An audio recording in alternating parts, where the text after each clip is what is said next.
pun yang singgah di dalam hatinya, ya, hanya tergantung kepada pertolongan Allah saja. Kontrak monoloyalitas, iyyaka na'budu wa iyyaka nasta'in.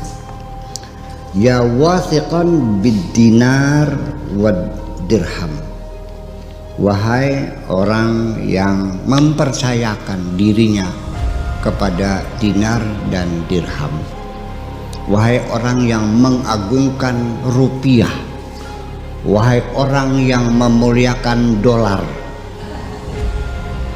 ya, wahai orang yang memuja-muja materi, semuanya dipanggil.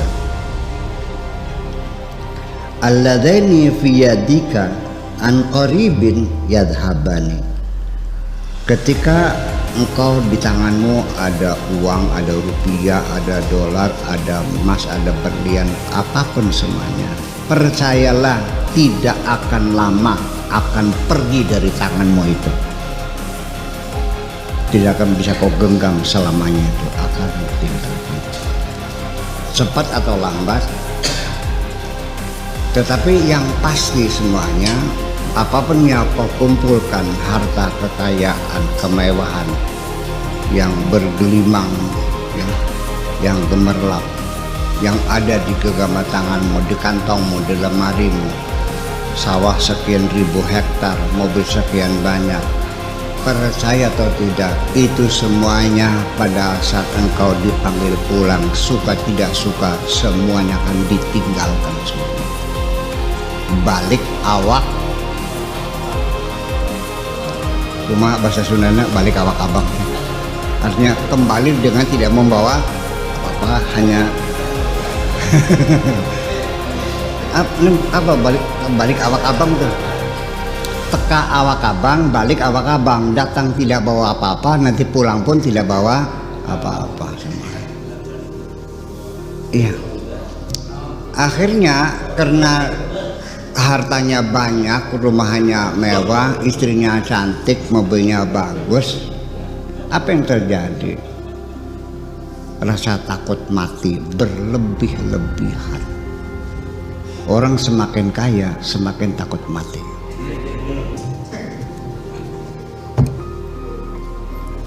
Rumah nanti bakal gue tinggal.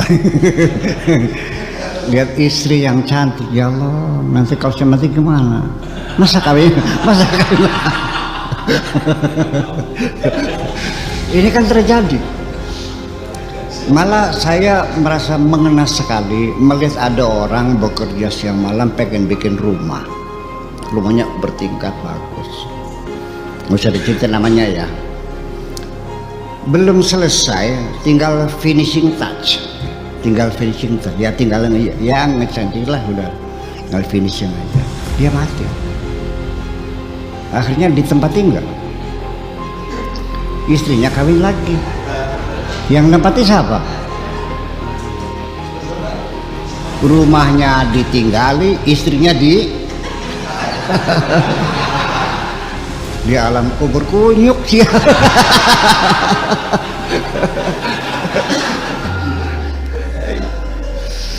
Jadi artinya kalau kita hidup tidak punya apa-apa dunia itu nggak takut mati kok.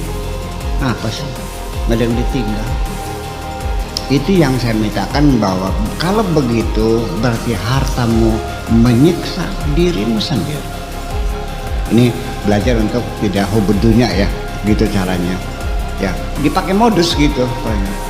Ya, ternyata ya semakin banyak harta, hidup semakin tidak nyaman. Ya, tersiksa kita, takut kehilangan, jam tidur kita dikurangi. Waktu kamu miskin, tidur kamu tidak kurang 8 jam, betul nggak? Setelah jadi pengusaha besar, jadi eksportir, ya, kirim beler ke Jerman, punten kabarnya punten, ke Singapura, ya kan, ke Kanada. Berapa jam kamu tidur?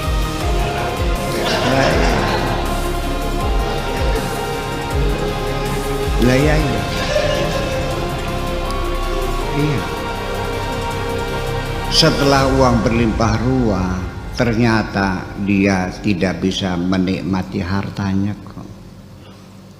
Makan saja terburu-buru, nggak dikunyah lagi, langsung ditelan, disuruh pakai air. Soalnya take off-nya jam 8.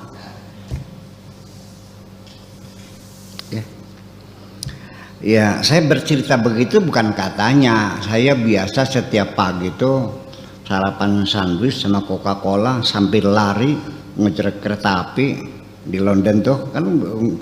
Kalau telat kan nanti kan berikutnya 1 jam kemudian. Ya makan sambil lari.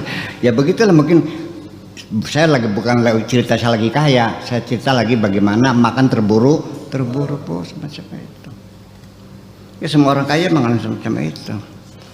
Ya di malam hari dalam keadaan sangat ngantuk sekali, teleponnya kering lagi. Ya seperti itu.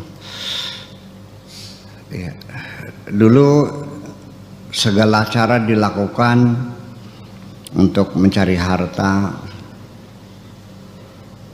Setelah hartanya dikumpulkan, karena kelewat batas sampai exhausted, sampai kelelahan yang luar biasa, exhausted. Akhirnya setelah uangnya banyak, akhirnya dikeluarkan lagi untuk membayar kesehatan kok. Iya kan? Jadi enak duitnya banyak tapi enak sehat. Sehat. Kalau sehat mah makan apa aja enak. Tidur di mana saja lelap. Melihat siapa saja menyenangkan semua. Kondisi badan saya sehat. Ini melihat wajah lucu-lucu nih seneng kok. Patetenya menyenangkan gitu lihat wajah-wajah tuh. Kalau hati kita sedang galau, apa yang terjadi? Menyebalkan semua kok. Bagaimanapun juga. Ya, dan itu komposisi darah kita berubah kalau kita ada kebencian tuh. Sok aja lihat sama saya. Iya. Ya,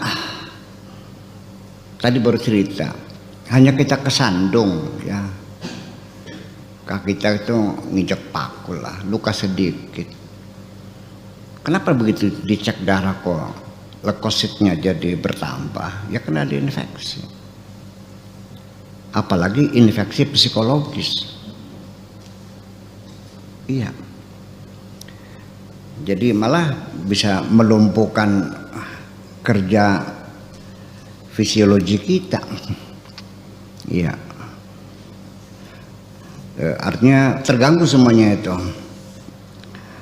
Jadi gimana artinya? Ya artinya semuanya akan pergi. Yadhabani min yadika uqubatan laka kama yufnihima. Nanti ketika hartamu itu hilang, rumah terbakar, mobil tercuri, itu Anda disiksa Allah.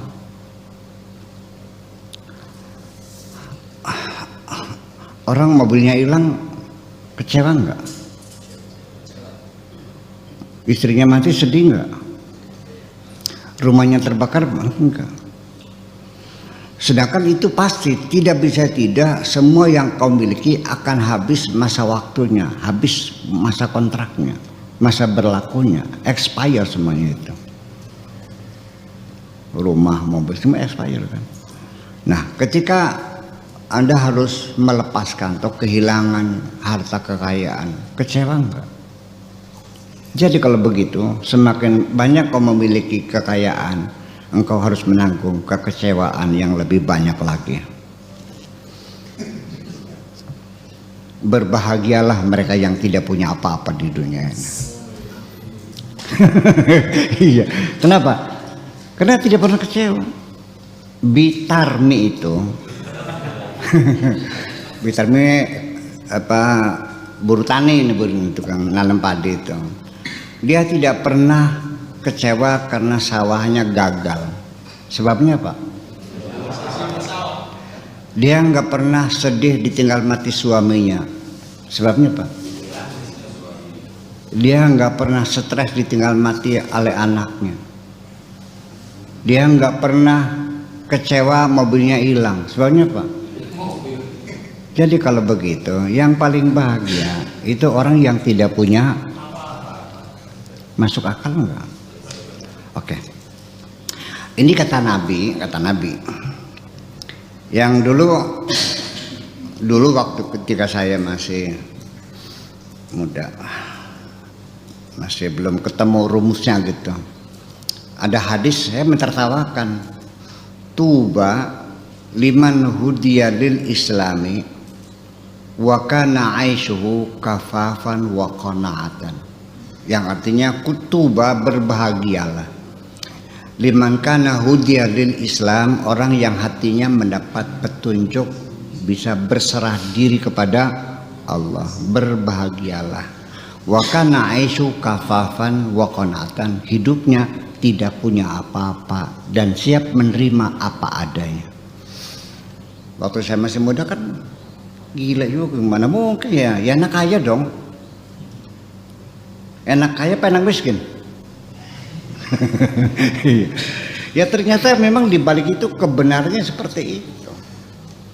Jadi artinya bahwa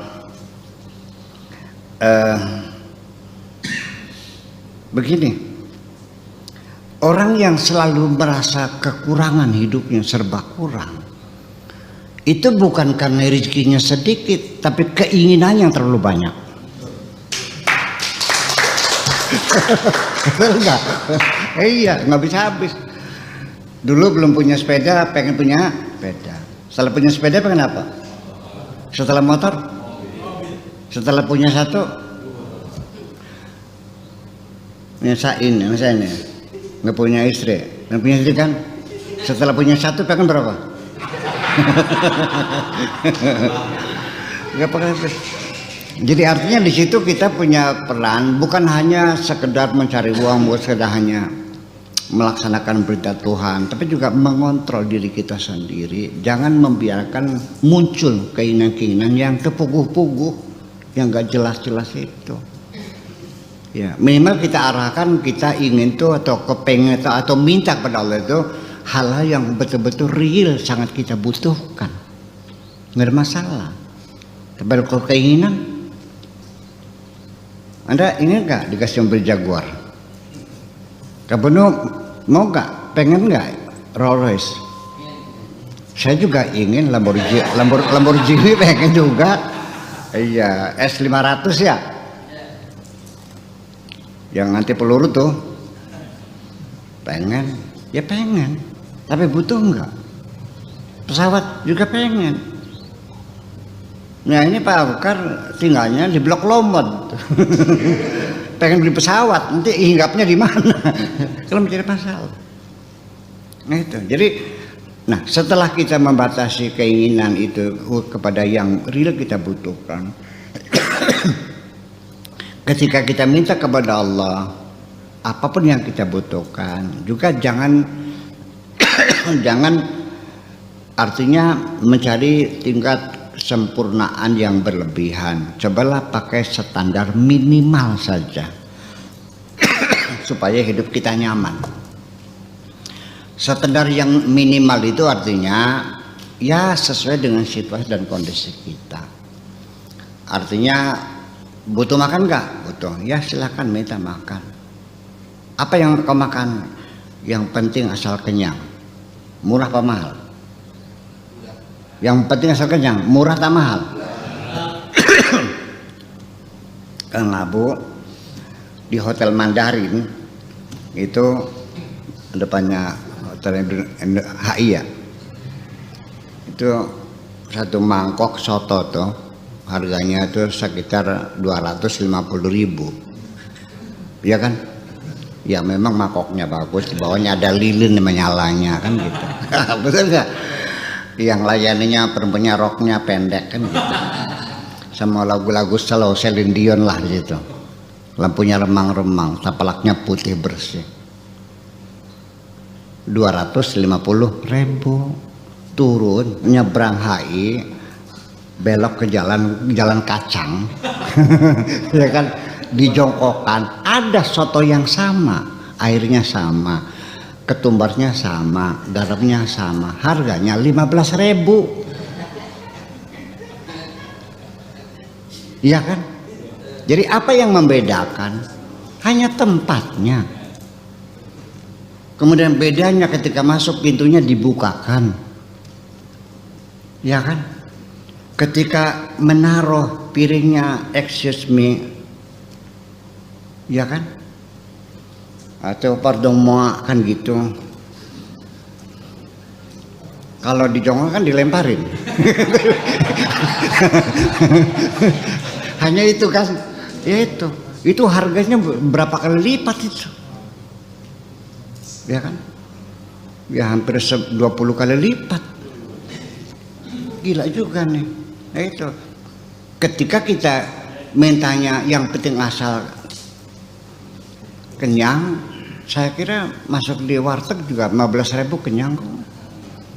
Jadi ketika kita mentargetkan kebutuhan kita standar minimal, hidup kita lebih nyaman kok. Adapun nanti dikasih rezeki lebih, ya alhamdulillah. Kita minta rumah, ya sudah, yang penting tidak kebocoran. Tapi ketika kita dikasihnya rumah gedung, ya alhamdulillah. Tapi kalau kitanya pengen rumah gedung ternyata dapatnya gubuk, kan sengsara. Betul nggak? Mau kawin nggak? Mau. Seperti siapa? Syahrini dari Persik itu. Ya Pak Kiai sama yang penting asal perempuan dah. Kan nggak ada masalah, yang penting perempuan kok. Ya, saya juga sama dulu minta, ya Allah saya minta istri. Seperti apa yang inginkan? Yang penting Allah, yang penting perempuan. Alhamdulillah istri saya perempuan kok. Iya, tidak kurang ya, lebih perempuan juga kok. Dikasih cantik ya alhamdulillah. Jadi kalau kita targetnya itu minimal, dikasih ada plusnya, kita bahagia. Kalau dikasihnya pas, kita nggak sengsara juga kok. Memang kita mintanya segitu. Nah itu persoalan, ini mengolah jiwa, seperti itu persoalannya. Dan mengolah jiwa itu gratis kok, nggak bayar. Hanya perlu seorang pembimbing, namanya mursyid, namanya itu aja kok. Dan saya juga nggak bayar. Kamu bayar nggak? Saya kan bayar ya mas, enggak kan? Enggak. Saya kasih gratis kok, gimana lagi? Ya kalau nggak nurut terlalu namanya. Ya nggak bayaran, spesial juga enggak, saya nggak minta bayaran. Nah itu makanya rumah yang penting nggak bocor, istri yang penting perempuan, makan yang penting, pakaian yang penting menutup aurat. Iya, beli baju merek Agogo 15.000 kok. Tapi kalau belinya di Trusmi Sutra harganya ya 2 juta. Lah kenapa?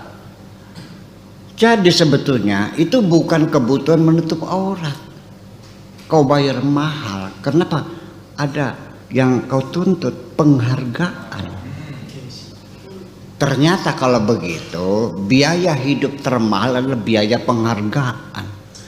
Ketika orang sudah tidak menuntut penghargaan, tidak menuntut sanjungan, hidupmu pasti murah Nah, masuk akal enggak?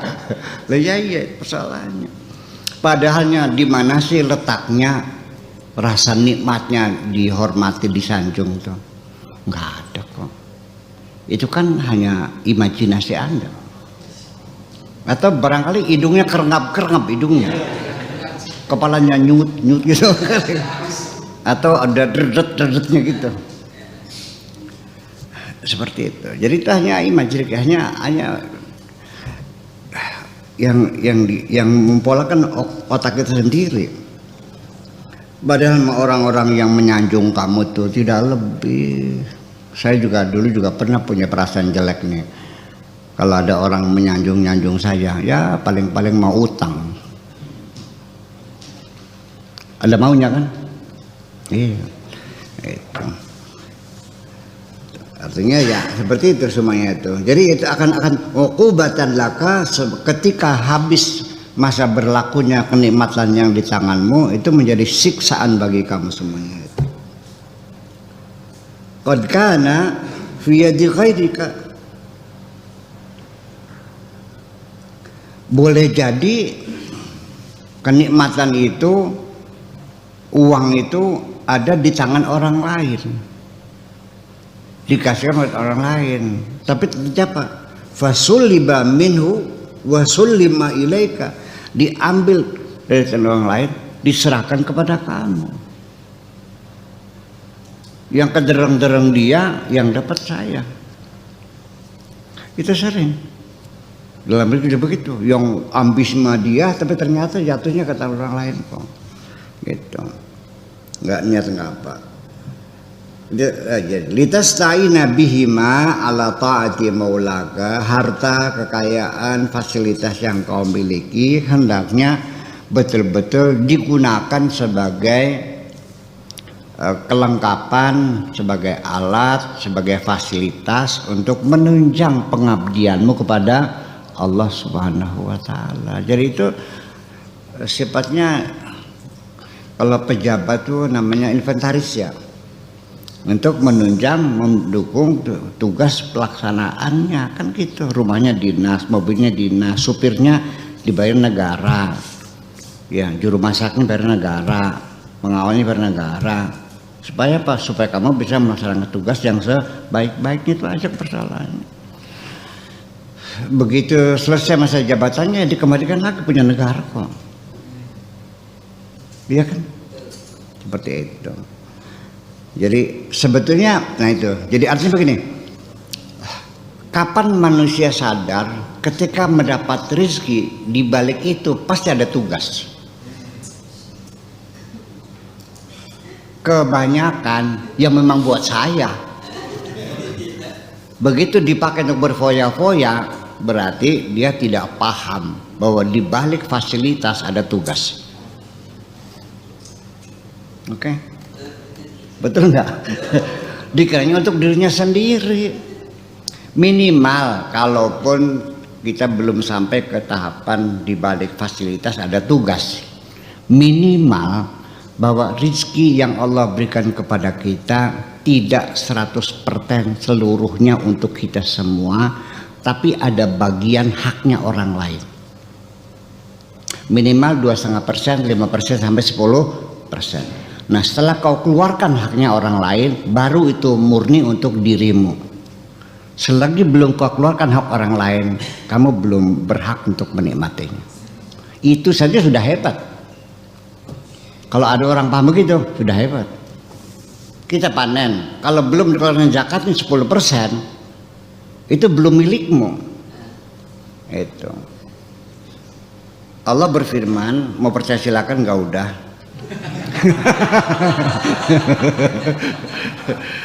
Wa fi amwalihim haqqul lisaili wal mahrum. Di dalam harta mereka itu ada titipan untuk orang-orang yang meminta-minta dan orang-orang yang menderita. Gitu. Nah, sekarang korban orang yang terpapar COVID begitu banyak, yang terkurung di rumah, ya kalau kita masih ada lah, mungkin sebulan lagi masih bisa bertahan lah, kan gitu.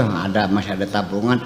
Kan banyak sekitar kita yang dadak mencari hari ini. Berarti yang Allah titipkan di antara hartamu bukan 10%, bisa lebih dari itu. Berapa? Hitung sendiri aja. Iya kan? Sampai kira-kira tetanggamu, minimal tetangga kanan kiri lah. Kalau yang sana kan nggak kelihatan, minimal yang kelihatan aja, depan, belakang, kanan kiri itu. Jangan sampai telinga kita mendengar anak-anak menangis minta makan, kan sakit aja. Itu aja kok. Tetapi kalau ada orang yang menari di atas penderitaan, itu tanggung jawab sendiri. Saya tidak perlu menegurnya kok. Betul nggak? Yang menari di atas penderitaan rakyat, yang berladang di atas punggung kawan, saya tidak perlu menegurnya. Karena itu tidak perlu ditegur. Kecuali kamu yang tidak sengaja. Saya kasih tahu, kalau yang sengaja biarin aja tuh. Ya, tapi dengan kesadarannya aja. Betul nggak? Iya. Yang dia sadar aja, ngapain? Itu. Jadi ya seperti itu kira-kira. Jadi kalau makanya menegur orang kampung, orang bodoh, Ya Allah, berterima kasih orang ini. Pak Kiai Kusuwu, terima kasih. Tapi kalau menegur sesama kiai, ngejak bertengkar. Soalnya dia tahu soalnya kan gitu. Jadi bukan salah paham, tapi beda paham. Nah. Kalau beda paham ya udah masing-masing aja. Lakum dinukum kita. Itulah kira-kira. Jadi artinya bahwa diserahkan pada kamu, dipakai untuk fasilitas gitu.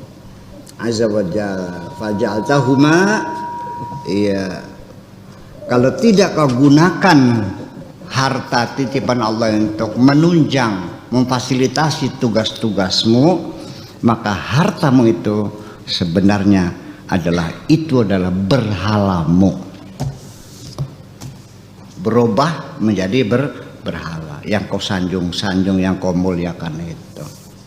Saya kira seperti itu. Jadi kenapa Anda itu kok tergila-gila sama duit?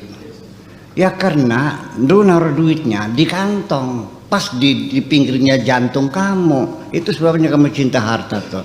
Coba taruhnya di bokong di sini. Sini didudukin dulu, jangan terus sini. Apalagi di kepala, aduh, udah. Jadi sebetulnya kantong tuh kan takli ya, anak ya. Jantung kan di sini kan. Sini kan jantung sini kan. Iya. Coba kapan-kapan kita bikin lagi gitu. Biar jangan ke jantung gitu. Ya kita jauhkan barangkali ya masa sugan ya.